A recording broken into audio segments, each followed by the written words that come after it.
প্রিয় দর্শক সবাইকে স্বাগত জানাচ্ছি চ্যানেল 24 এর নিয়মিত স্বাস্থ্য বিষয়ক আয়োজন হেলথ ফর লাইফ অনুষ্ঠানে powered by Team Pharmaceuticals Limited এবং সাথে আছি আমি ডাক্তার অর্থি জোখরিফ।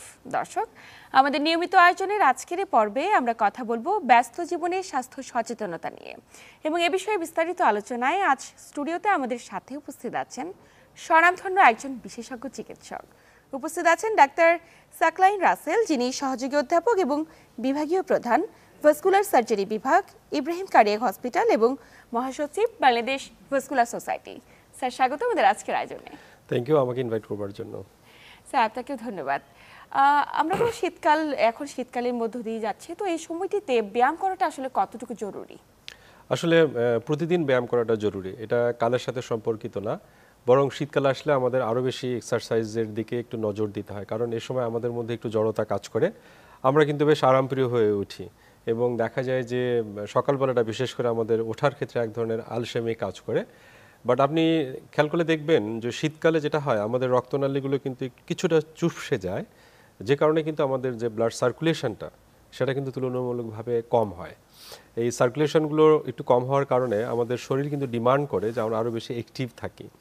সে কারণে বলা হয় যে অন্য সময়ের তুলনায় শীতকালে এক্সারসাইজ করাটা আর একটু জরুরি। আর একটা সেকেন্ড জিনিস একই সাথে আমাদের মনে রাখতে হয় যে আমরা বলি যে শীতের মিষ্টি রোদ, শীতের রোদটা কিন্তু যতই মিষ্টি লাগুক না কেন, এটা কিন্তু সাইড ইফেক্টটা গরমকালের থেকেও বেশি।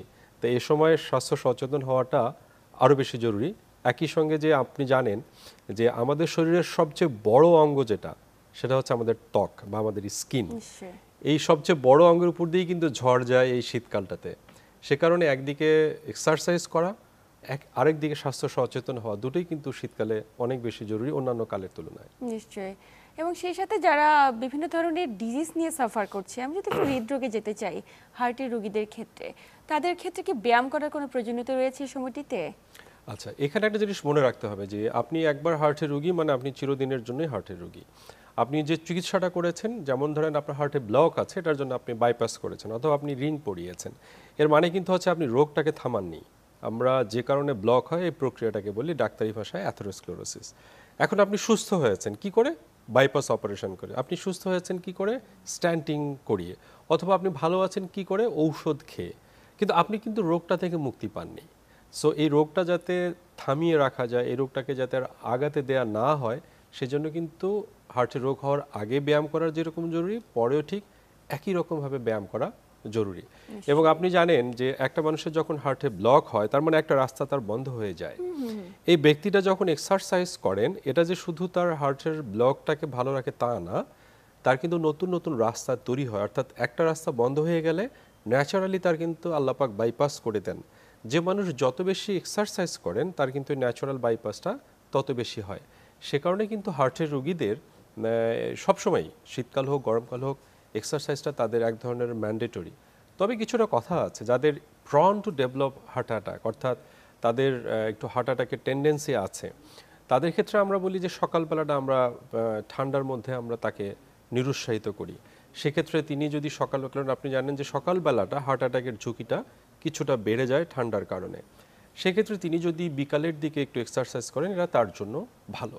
তবে যদি এমন হয় যে তিনি সকাল ছাড়া পারবেনই না, সেক্ষেত্রে তিনি মানে শীতের সমস্যা তো ঠান্ডা, তিনি যদি সেই পর্যাপ্ত কাপড়টাকে শরীরের মধ্যে রেখে যদি করেন, তাতে খুব একটা অসুবিধা হওয়া কথা না। তবে আমরা প্রেফার করি যে তার জন্য বিকালের দিকে এক্সারসাইজ করাটা ভালো, এবং উনি ততটুকু এক্সারসাইজ করবেন যতটুকু এক্সারসাইজ করলে ওনার কষ্ট না হয়। অর্থাৎ কষ্ট হওয়ার আগেই, যে লেভেলে গেলে ওনার কষ্ট হয়, তিনি তার আগের লেভেলেই তার এক্সারসাইজটাকে রেগুলার বেসিসে শেষ করবেন। একটা সময় কিন্তু তার স্ট্যামিনা বেড়ে যাবে এবং দেখা যাবে যে তিনি অল্প ঔষধে ভালো থাকবেন এবং তার ফার্দার হার্ট অ্যাটাক হওয়ার যে ঝুঁকি, সেটা থেকেও তিনি কিন্তু মুক্ত থাকবেন। নিশ্চয়ই। স্যার, আমরা তো জানি মানুষের হার্টে ব্লক হচ্ছে এবং হৃদরোগের কারণে এই যে ব্লকগুলো হচ্ছে, স্ট্যান্ডিং করছে, নানা ধরনের জটিলতা। কিন্তু একজন ব্যক্তির পায়েও যে ব্লক হতে পারে, এটা সম্পর্কে আমরা অনেকেই জানি না। আপনি তো একজন ভাস্কুলার সার্জন, আপনার কাছে জানতে চাই। চমৎকার। আসলে আপনি যেমনটি বলছিলেন যে আমরা হার্টে ব্লক হয় জানি, পায়ে ব্লক হয় এটা জানি না। আসলে হার্টেও ব্লক হয় না, পায়েও ব্লক হয় না, ব্লক হয় রক্তনালীতে। এখন আপনার শরীরের যেখানে রক্তনালী আছে সেখানেই ব্লক হবে। ক্ষেত্র বিশেষে, স্থানভেদে এটার নাম এবং এটার যে জটিলতা চেঞ্জ হয়ে যায়। যেমন ধরেন কারো যদি মাথার মধ্যে যে ব্রেইন বা মস্তিষ্ক আছে সেখানে যদি ব্লক হয়, তাহলে যে পরিণতিটা বা যে রোগটা সৃষ্টি হয় তাকে আমরা বলি স্ট্রোক। আবার যদি হার্টের রক্তনালীতে ব্লক হয় সেটাকে আমরা বলছি হার্ট অ্যাটাক। এখন যদি পায়ের রক্তনালীতে ব্লক হয় সেটাকে কিন্তু আমরা বলছি একুট লেগ ইস্কেমিয়া, বা আমরা সহজ ভাষায় বলতে পারি লেগ অ্যাটাক, আচ্ছা। অথবা ক্রনিক লিম ইস্কেমিয়া, আস্তে আস্তে পায়ে ব্লক হচ্ছে। দুটোই পায়েও হতে পারে। তার মানে রক্তনালী যেখানেই আছে সেখানেই ব্লক হতে পারে। এখন একজন মানুষের পায়েও ব্লক হয়, সেটা হঠাৎ হতে পারে, আবার ধীরে ধীরে হতে পারে। একজন মানুষ ধীরে ধীরে হচ্ছে সেটা কিন্তু সে সহজে বুঝতে পারে। যেমন ধরেন তিনি হাঁটছেন প্রতিদিন, কোনো প্রবলেম নাই, একটা পর্যায়ে দেখা গেল যে তিনি 15 মিনিট হাঁটার পরে তার হাঁটুর নিচের মাংসপেশিটাতে খিল ধরে। তিনি ফিল করেন যেমন মাংসটা খিল ধরে গেল, কিংবা অনেকে বলে যে হ্যাং হয়ে গেছে, এরকম একটা ফিল হয় তার। তিনি তখন একটু বিশ্রাম নেন, নেওয়ার পর দেখা যায় তার ভালো লাগছে, তিনি আবার হাঁটেন। তো প্রথমে পারলো 15 মিনিট, আস্তে আস্তে দেখা যায় যে তার 10 মিনিট পরেই হচ্ছে, একটা সময় তার 5 মিনিট পরে হচ্ছে। কোনো একটা পর্যায়ে যদি রোগটা এই সময় সুচিকিৎসা তিনি না পান, দেখা যায় যে 2 মিনিট হাঁটলেই, অথবা এমনকি বিশ্রামে থাকলেও তার পায়ে ব্যথা হচ্ছে। আচ্ছা। এই পর্যায়েও যদি তিনি চিকিৎসা না নেন, দেখা যাবে যে তার আঙুলের বুড়া আঙুলে একটা ঘা সৃষ্টি হচ্ছে, এবং এই ঘা অ্যান্টিবায়োটিকে সারছে না, ড্রেসিংয়ে সারছে না, ডাক্তারের পর ডাক্তার চেঞ্জ করছেন, সারছে না। একটা পর্যায়ে তার পায়ের আল্ট্রাসাউন্ড করলে দেখা যায় যে তার পায়ে ব্লক ধরা পড়েছে। তখন আমাদের কাছে আসে, আমরা বলি যে আপনার তো রক্তই যাচ্ছে না, যে পথে রক্তটা যাবে সে পথটাই বন্ধ। এটাকে যদি আমরা ঠিক না করি তাহলে তা আপনার এই পাটা ভালো হবে না। এটা হচ্ছে যারা ধীরে ধীরে ব্লক হয়। আচ্ছা। আরেকটা গ্রুপ আছে যাদের ধরেন যে হঠাৎ ব্লক হয়, তিনি ভালো সুস্থ, কিছু প্রবলেম নাই, উনি হঠাৎ করে ঘুমাচ্ছেন কিংবা রাস্তায় কাজ করছেন, হঠাৎ করে হাতে বা পায়ে তীব্র ব্যথা, এতটাই ব্যথা যে উনি ছটফট করছেন। দেখা যাচ্ছে যে তিনি পেইন কিলার খাচ্ছেন, এক্স রে করাচ্ছেন, সিটি স্ক্যান করাচ্ছেন, এমআরআই করাচ্ছেন। একটা পর্যায়ে বলছে যে আপনার পা তো ঠান্ডা হয়ে গেছে, আপনার পা তো কালো হয়ে গেছে, আপনার পা তো এখন নড়ছে না, আপনার পায়ে তো বোধ নাই, অর্থাৎ তার পাটি বা হাতটি আসলে মারা গেছে। আচ্ছা। এই যে হঠাৎ ব্লক হয় হাতে বা পায়ে, হাতে কিন্তু সময় থাকে মাত্র 6 ঘন্টা থেকে 8 ঘন্টা, কিন্তু দেখা যায় আমরা বেশিরভাগ সময় রোগটা বুঝতে দেরি করি, চিকিৎসা দিতে দেরি করি, 8 ঘন্টা পেরিয়ে যায়, ভাস্কুলার সার্জন হিসেবে আমাদের কাছে আসে, আমরা বলি যে সরি আমাদের কিছু করবার নাই। বাট যদি সঠিক সময় তিনি চিকিৎসাটা নিতে পারতেন, বাংলাদেশে কিন্তু এখন আনাচে কানাচে কিন্তু ভাস্কুলার সার্জনরা ছড়িয়ে পড়েছেন, নিশ্চয়ই। এবং তারা খুব ভালো সেবা দিচ্ছেন মানুষকে। তাদের হাতে পৌঁছালে কিন্তু এই যে অকাল পঙ্গুত্ব থেকে সহজেই বাঁচতে পারে। সে কারণে সামারি হিসেবে আমরা বলি যে রক্তনালীতেই ব্লক হয় এবং শরীরের যে কোনো জায়গায় এটি হওয়ার সম্ভাবনা রয়েছে। তো এই রক্তনালীতে ব্লক নিয়ে যখন চিকিৎসকের কাছে শরণাপন্ন হয় কিংবা একজন ভাস্কুলার সার্জনের কাছে যায়, আপনারা কি শুধুমাত্র ফিজিক্যাল এক্সপেরিয়েন্স বা ফিজিক্যাল অ্যানালাইসিসের মাধ্যমে এটি শনাক্ত করেন, নাকি কোনো বিশেষ পরীক্ষার প্রয়োজনীয়তা রয়েছে? এটা খুবই সহজ। আপনি যেরকম হার্টের জন্য ইকো করছেন, এনজিওগ্রাম করছেন, আমরা পায়ের জন্য ইকোর মতে আরেকটি টেস্ট, সেটাকে বলি আমরা ডুপ্লেক্স। আমরা পায়েও এনজিওগ্রাম করছি, আমরা প্রয়োজনে হার্টে যেরকম রিং পরানো হয় আমরা পায়েও রিং পরাচ্ছি, হার্টে যেরকম বাইপাস করা হয় আমরা পায়েও বাইপাস করছি, এবং দেখা যায় যে এই সমস্ত রোগী দিব্যি সুস্থ হয়ে কিন্তু ঘরে ফিরছে। যার কারণে কিন্তু এই ভাস্কুলার সার্জনদের কল্যাণে এখন কিন্তু অকাল পঙ্গুত্ব থেকে মানুষ অনেকটাই রক্ষা পাচ্ছে, যারা সঠিক সময়ে পৌঁছাচ্ছে। আরেকটা হচ্ছে যাদের একুট লিম, যেটা বলছে যে লেগ অ্যাটাক, হঠাৎ করে ব্লক হয়ে গেছে। আপনি শুনলে অবাক হবেন যে যে রোগের কারণে একজন মানুষ মাত্র 6 ঘন্টা পরে তার পাটা হারায় ফেলছে, মাত্র 15 মিনিট থেকে 20 মিনিট একটা অপারেশন লাগে, আমরা অপারেশন করে কিন্তু তাকে সুস্থ করে ফেলতে পারি। কিন্তু দুর্ভাগ্য হলো যে আমরা অনেক সময় ডাক্তারের কাছে পৌঁছাতে দেরি করে ফেলি, অথবা আমরা জানি না যে এটা ভাস্কুলার রোগ, আমরা জানি না যে কোথায় ভাস্কুলার সার্জনরা আছে, আমাদের চিকিৎসকরাও অনেক সময় জ্ঞানটি রাখেন না, যার কারণে কিন্তু রোগীরা সাফার করেন। তারা কিন্তু পঙ্গুত্ব হওয়ার মাধ্যমে কিন্তু একটা মেসেজ দিয়ে যান না যে আমি পঙ্গু হয়েছি, তুমি একটা ইনফরমেশন নিয়ে রাখো যাতে আমার মতো করে আর কেউ পঙ্গু না হয়। এভাবেই কিন্তু আমরা এক ধরনের যুদ্ধের ময়দানে আছি, এবং তারই অংশ হিসাবে আমি মনে করি যে আমি চ্যানেল 24 কাছে কৃতজ্ঞ যে আজকের কথাগুলো আমরা সাধারণ মানুষের কাছে পৌঁছাতে পারছি তাদের মাধ্যমে। নিশ্চয়ই। স্যার, একটু জানতে চাই যে বাংলাদেশ আসলে চিকিৎসা পদ্ধতিতে কতটুকু এগিয়ে রয়েছে এক্ষেত্রে, কারণ আমরা তো বাংলাদেশের চিকিৎসকদের উপর ভরসা রাখতে পারি না, এবং প্রত্যেকটি ব্যক্তি যে কোনো ধরনের জটিলতা হলে তারা দেশের বাইরে চলে যাচ্ছেন উন্নত চিকিৎসার জন্য। এই যে উন্নত চিকিৎসা বিষয়টি তাদের মাথায় এসেছে, আমাদের অপারগতা কোথায়? এটা প্রথম হচ্ছে যে আমরা বাংলাদেশের চিকিৎসকদের উপর ভরসা রাখতে পারি না, এই সংখ্যাটা খুবই কম এবং নগণ্য, এবং কোভিড আমাদেরকে শিখিয়ে গেছে যে আমরা চিকিৎসকদের উপর ভরসা রাখতে পারি। কারণ হলো প্রায় 3টা বছর কিন্তু আমাদের দেশের মানুষ দেশের বাইরে চিকিৎসার জন্য যেতে পারেনি, এবং এই সময়টা কিন্তু তুলনামূলকভাবে অন্যান্য সময়ের থেকে মৃত্যুর হার কিন্তু কম ছিল। কেন কম ছিল এবং এটা আমরা যেটা ফিল করি সেটা হলো যে ওই সময় কিন্তু মানুষ দেশের বাইরে যায় নাই। এখন তাই বলি কি আমাদের দেশে মৃত্যুর মিছিল শুরু হয়েছিল? হয়নি। বরং পাশের দেশ থেকে শুরু করে অনেক দেশেই কিন্তু মৃত্যুর একটা মিছিল ছিল। আমাদের দেশের এত কিছুর পরেও কিন্তু কোভিডে যেরকম মৃত্যুর হার কম ছিল, সেই সময়টাই কিন্তু সঠিক চিকিৎসার অভাবে মানুষ মারা গেছে, এই সংখ্যাটা তুলনামূলকভাবে কম ছিল। তার মানে কি আমরা আসলে পারি। আমাদের কিছু ঘাটতি অবশ্যই আছে। ঘাটতির মধ্যে একটা হচ্ছে যে আমরা জানি না যে আমাদের দেশে, যেমন আমি ভাস্কুলার সার্জন বাংলাদেশে এই মুহূর্তে 52 জন আছেন। এই ভাস্কুলার সার্জন সারা বাংলাদেশে আছেন, কজন চিকিৎসকই জানেন যে তার এলাকাতে একজন ভাস্কুলার সার্জন আছেন? সবাই জানেন না। বা এই রোগটা তিনি জানেন না যে কোথায় আছেন। ইভেন এমনও আছে যে ইন্ডিয়াতে গেছে বা সিঙ্গাপুর থাইল্যান্ডেও গেছে চিকিৎসার জন্য, হয়তো বা কোনো ঘটনাচক্রে তারা আমাদেরকে চেনে জানে, কারণ জানে যে আমরা ইন্টারন্যাশনালি আমরা বিভিন্ন কানেক্টেড, আমরা ইন্টারন্যাশনাল সোসাইটিগুলোর সঙ্গে কানেক্টেড। তো তারা কিন্তু বলে যে আপনার দেশেই তো এই চিকিৎসা আছে, আপনি আমাদের এখানে এসেছেন কেন? তখন তাহলে না আছে, আমরা তো জানি না। এই যে একটা অজ্ঞতা একটা অন্যতম কারণ। সেকেন্ড হচ্ছে যে আমাদের রুগীদের ক্ষেত্রে আমরা মনে করি যে চিকিৎসা মানে হচ্ছে চিকিৎসক। অ্যাবসলিউটলি রং। চিকিৎসার অনেকগুলো পয়েন্ট আছে, তার মধ্যে একটা হচ্ছে চিকিৎসক। চিকিৎসা মানে হচ্ছে একজন ভালো নার্স, একজন ভালো টেকনিশিয়ান, একজন দক্ষ বায়োকেমিস্ট, একটা সুন্দর একটা হাসপাতাল, একটা সুন্দর একটা বেড, একটা সুন্দর একটা ইনফরমেশন। এই প্রত্যেকটা জিনিস মিলে কিন্তু একটা টোটাল চিকিৎসা।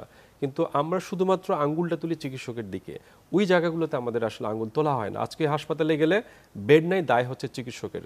খাবার পাইনি, দায় হচ্ছে চিকিৎসকের। স্যালাইন নাই, দায় হচ্ছে চিকিৎসকের।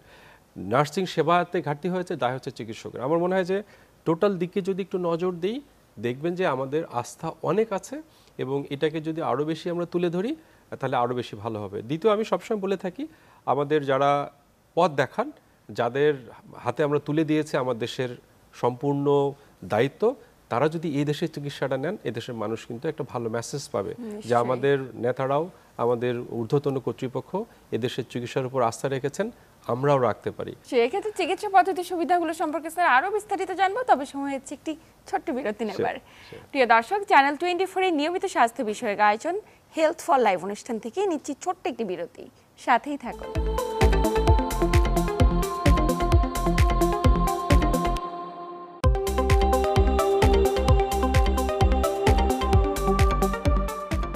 প্রিয় দর্শক, বিরতির পর আবার সবাইকে স্বাগত জানাচ্ছি চ্যানেল 24 এর নিয়মিত স্বাস্থ্য বিষয়ক আয়োজন হেলথ ফর লাইফ অনুষ্ঠানে, powered by Team Pharmaceuticals limited.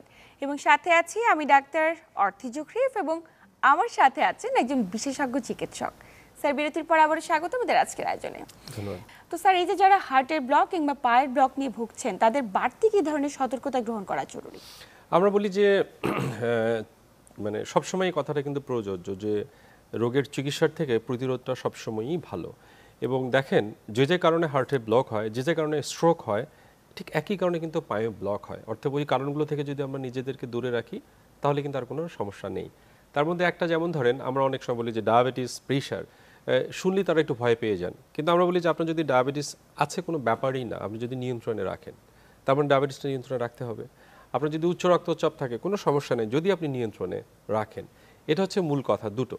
Second হচ্ছে যে আমাদের দেশের মূল কালপ্রিটটা কি? কালপ্রিটটা হচ্ছে যে আপনার রক্তনালীতে চর্বি জমা, অর্থাৎ কোলেস্টেরল। একজন সুস্থ ব্যক্তি যার বয়স 30-এর উপরে চলে গেছে, তার উচিত হচ্ছে যে অন্তত 6 মাস পর পর তার রক্তের লিপিড প্রোফাইল, অর্থাৎ কোলেস্টেরল চেক করবার যে পরীক্ষা, সেটা যেন তিনি করেন। খুবই সহজ পরীক্ষা, 600 টাকা থেকে 1000 টাকার মধ্যে বেসরকারিভাবেই করা যায়। এটি রাত্রেবেলা 10টার সময় না খেয়ে শুবে, 10টার সময় খেয়ে শুবে, সকালবেলা খালি পেটে 10টার সময় গিয়ে, অর্থাৎ 12 ঘন্টা ফাস্টিং থেকে তিনি এই লিপিড প্রোফাইলটা করে নেবেন, অর্থাৎ চেক করবেন তার কোলেস্টেরলটা ঠিক আছে কিনা। আপনার ব্যাখ্যা যতই থাকুক না কেন, ধূমপান ক্ষতিকর, ধূমপানের কোনো উপকার নাই। সো ধূমপান ব্যক্তি যিনি ধূমপান যদি পরিহার না করেন, তার হার্টে ব্লক হবে, তার স্ট্রোক করবে, তার পায়ে লেগ অ্যাটাক বা ক্রনিক লেগ ইসকেমিয়া হবেই। সো ধূমপান থেকে আপনাকে দূরে থাকতে হবে। আমরা প্রত্যেক দিন কাজ করি, কিন্তু সেই কাজের মধ্যে আমাদের অ্যাক্টিভনেস কম। আমাদের শরীর চায় যে তাকে শাস্তি দেওয়া হোক বা তাকে কষ্ট দেওয়া হোক, আর মনটা চায় তাকে শান্তি দেওয়া হোক। কিন্তু আমরা মনের উপরে অনেক প্রেশার দিয়ে ফেলেছি। আমার অনেক পাশে অনেক বড় বিল্ডিং হয়ে গেছে, আমার বিল্ডিংটা দরকার। পাশে সুন্দর একটা গাড়ি এসছে, আমার বন্ধুর অনেক সুন্দর একটা গাড়ি, আমার গাড়িটা একটু আপডেটেড হওয়া দরকার। অনেকে অনেক দূর এগিয়ে গেছে, আমারও এগিয়ে যাওয়া দরকার। তার অনেক কিছু করে ফেলেছে, আমারও করতে। এই যে মনের মধ্যে একটা প্রেশার অলওয়েজ আমরা দিয়ে রেখেছি, আর শরীরটাকে আমরা আরাম দিয়েছি। একটা সময় আমরা টিভি দেখতাম, খাট থেকে উঠে গিয়ে টিভিটা সুইচটা অন করতাম। এখন আমরা খাটে শুয়েই কিন্তু পুরো রুমের লাইট সহ কন্ট্রোল করতে পারি। তার মানে আমার শরীরকে আমি আরাম দিচ্ছি। যত আয়োজন শরীরকে আরাম দেওয়ার জন্য, কিন্তু সুস্বাস্থ্যের মূল কথা হচ্ছে মনটাকে আরাম দিন, শরীরটাকে কষ্ট দিন, তাহলে আপনি সুস্থ থাকবেন। এই জায়গাটা আমাদের ঘাটতি আছে, অর্থাৎ আপনাকে কায়িক পরিশ্রম করতে হবে। এরপরে আপনার ওজনের দিকে নজর দিতে হবে। আপনার উচ্চতা অনুযায়ী যে আপনার ওজনটা থাকা উচিত, সে জায়গাটা যদি আপনি নজর দেন, যত বেশি প্রতিকূলতা আসুক না কেন, আপনার আসলে শরীরটা এবং হার্ট, পা, ব্রেন সবই কিন্তু সুস্থ থাকবে, ব্লক হওয়ার সম্ভাবনা আপনার মধ্যে থাকবে না। এই মূল কয়েকটা কথা মানলেই কিন্তু যথেষ্ট। কিন্তু এই জায়গাটা আসলে আমাদের ঘাটতি আছে। দেখবেন যে আপনি অনেক সময় অনেকে বলে যে স্যার আমার তো বংশগতভাবে আমরা ওয়েট বেশি, আমরা মোটা, আমার পক্ষে ওজন কমানো সম্ভব না। আমি তখন বলি যে বংশগতভাবে আপনারা খান বেশি, মানে তিনি ধরেই নিচ্ছেন যে এটি আমার পক্ষে সম্ভব না, কারণ আমার বংশের দোষ। তাই বলি যে হ্যাঁ, আপনার বংশের দোষ। বংশের কারণে আপনি মোটা না, বংশগত কারণে আপনি খান বেশি, বংশগত কারণে আপনার খাবারের প্যাটার্নটাতে সমস্যা আছে, বংশগত কারণে আপনি আরামপ্রিয়, সে কারণে আপনার ওজন বাড়ছে।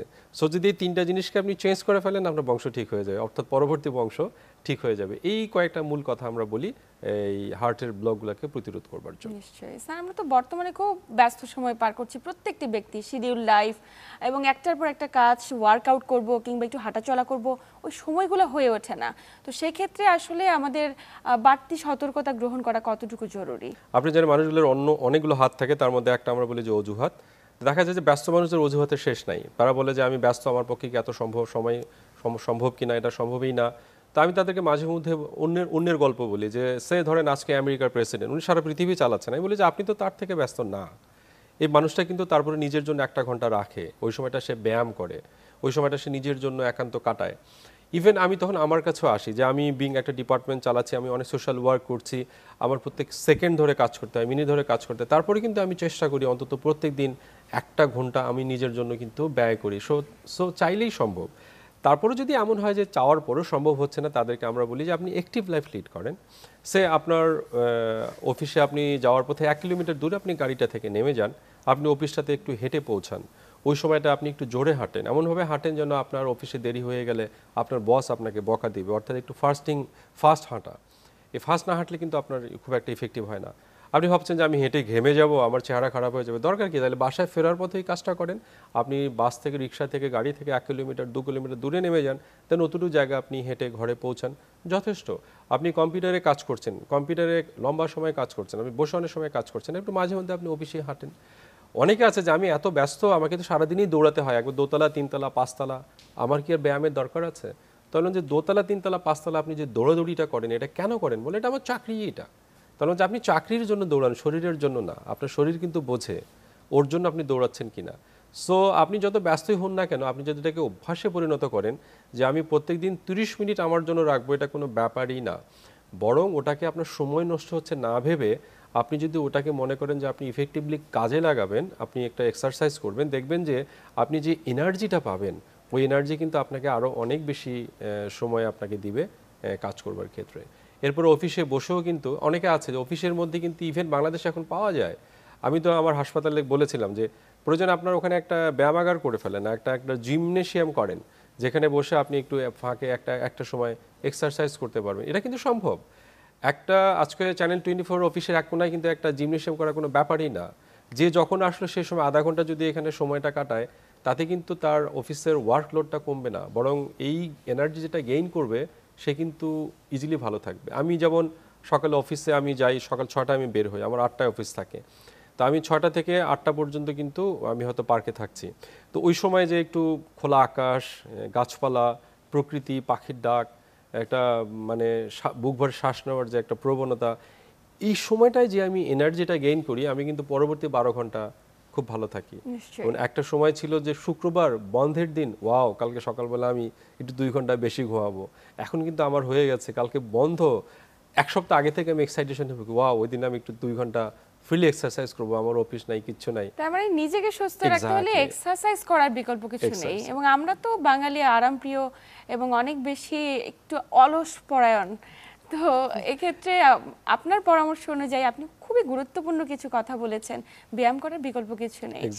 আমরা আলোচনার একদম শেষ প্রান্তে, আপনাকে আন্তরিক ধন্যবাদ গুরুত্বপূর্ণ তথ্য এবং পরামর্শের মাধ্যমে দর্শকদের উপকৃত করবার জন্য। আপনাকে ধন্যবাদ জানাচ্ছি। আশা করি আজকের আলোচনাগুলো তাদের প্রত্যেকের কাজে লাগবে এবং উপকৃত হবেন। ধন্যবাদ।